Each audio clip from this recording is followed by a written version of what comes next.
मित्रों, economic current affairs में सरकार ने एक विंडफॉल टैक्स को रद्द किया है। तो चलिए देखते हैं ऐसे 5 टैक्स जो मोदी राज में खत्म हो गए। सबसे पहला विंडफॉल टैक्स, रिफाइनरी जो पेट्रोल डीजल वगैरह बनाती है, अगर भारत के भीतर ही उसको बेचे तो यूनियन गवर्नमेंट का एक्साइज ड्यूटी यानी उत्पाद शुल्क लगता है और स्टेट गवर्नमेंट का वैल्यू एडेड टैक्स यानी वैट लगता है। लेकिन यही पेट्रोल डीजल को अगर विदेश में एक्सपोर्ट किया जाए तो 2 टैक्स लगते थे। एक तो एक्सपोर्ट हो रहा है, निर्यात हो रहा है तो कस्टम्स ड्यूटी, सीमा शुल्क, और एडिशनली सरकार की ये मुकेश अंबानी को बहुत प्रॉफिट हो रहा है, इस पर एक और टैक्स लगाते जिसका नाम था विंडफॉल टैक्स। तो पिछले 2 साल से करीब ये एक एक्स्ट्रा टैक्स लगता था, विंडफॉल टैक्स। अब सरकार ने पाया इसको हटा देते हैं तो विंडफॉल टैक्स इज गॉन। इसका एक और भी नाम था स्पेशल एडिशनल एक्साइज ड्यूटी यानी सईद। दूसरा टैक्स जो रद्द हुआ, एंजल टैक्स।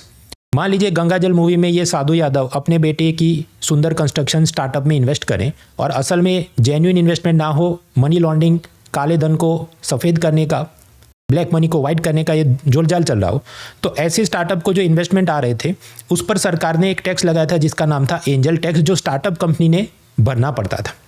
इसको भी सरकार ने कर दिया कैंसिल करो भाई, इसको कैंसिल करो, कैंसिल भाई। तीसरा टैक्स जो रद्द हुआ, देखिए आप कंपनी के शेयर्स खरीदते हैं तो कंपनी अपने प्रॉफिट में से शेयर होल्डर को डिविडेंड यानी कि लाभांश देता है। तो इस डिविडेंड पर सरकार एक टैक्स लेती थी, डिविडेंड डिस्ट्रीब्यूशन टैक्स यानी कि लाभांश वितरण कर। बाद में सरकार ने इसको बंद कर दिया। हालांकि अब मैं शेयर होल्डर हूं, मुझको डिविडेंड मिलेगा तो वो मेरी टैक्सेबल इनकम में काउंट होगा और मुझे उस पर इनकम टैक्स यानी आयकर तो भरना होगा। आगे देखिए, इंडिया की कोई जोमेटो कंपनी है, वो ये गूगल, फेसबुक से सब ऑनलाइन डिजिटल एडवर्टाइजमेंट खरीदे, तो ऐसी फॉरेन डिजिटल एडवर्टाइजमेंट कंपनियों पर भारत सरकार एक गूगल टैक्स या इक्विलाइजेशन लीवाई लगाती थी, उसको भी सरकार ने बंद कर दिया। कैंसिल करो भाई, इसको कैंसिल करो, कैंसिल भाई। लास्टली शाहरुख खान का मन्नत बंगलो है, तो ऐसी 30 लाख से ऊपर की सारी संपत्ति पर 1% वेल्थ टैक्स भरना पड़ता था। अरुण जेटली जब फाइनेंस मिनिस्टर थे मोदी राज में, तो ये वेल्थ टैक्स को भी हटा दिया गया है।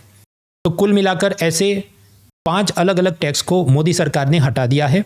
उन्होंने प्रतिष्ठा का मुद्दा नहीं बनाया, उनको लगा इकोनॉमी को ग्रो करने के लिए, स्टार्टअप का ईज ऑफ डूइंग बिजनेस करने के लिए हमें ये टैक्स को हटाना चाहिए तो हटा दिया, प्रतिष्ठा का मुद्दा नहीं बनाया। लेकिन ये जो दिल्ली के कोचिंग माफिया हैं, उनके खिलाफ आप वैलिड क्रिटिसिज्म भी करो तो वो प्रतिष्ठा का मुद्दा बना देते हैं और ऐसे यूट्यूबर पर कॉपीराइट स्ट्राइक, डेफेमेशन केस, कुछ बार तो पायरेसी और एक्सटॉर्शन के फर्जी एफआईआर भी वो फाइल कर देते हैं। कौन रोकेगा मुझे? राजा जी की फौज। ऐसे माफियों से ही मुक्ति दिलाने के लिए अन अकेडमी आज से 9 साल पहले स्थापना हुई थी और इसका प्रतिष्ठा दिवस हम लोग मनाने वाले हैं। तो 10 तारीख को शाम 7 बजे यूट्यूब लाइव इवेंट में ज़रूर जुड़ें। प्रतिष्ठा का ये कार्यक्रम है, इसका लिंक मैंने कमेंट में पिन किया है। Let's crack it. An Academy. Let's crack it.